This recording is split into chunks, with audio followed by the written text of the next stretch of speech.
আজ থেকে আপনাকে আর কাজে আসতে হবে না। কেন? মনে হয় গতকাল একটি বাড়িতে গিয়ে সিন ক্রিয়েট করে এসেছেন। ওনারা তো আসলে আমাদের বসের ফ্রেন্ড। আপনি যে ধরনের ঘটনা ঘটিয়ে এসেছেন, তারপর আপনার এই চাকরিটা আসলে উই আর রিয়েলি সরি।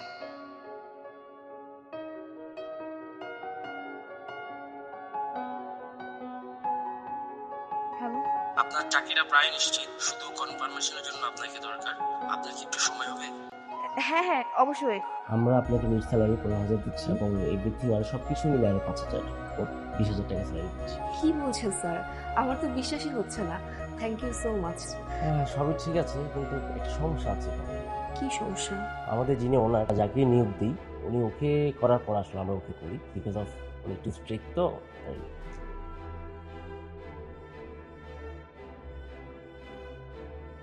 তার একজন এমপ্লয়ি নেওয়ার কথা ছিল স্যার, আমি ফাইলটা দেখছি স্যার, সবকিছু ওকে আছে। এখন আপনি যদি ওকে করে নেন তাহলে স্যার আমি শুরু করব স্যার।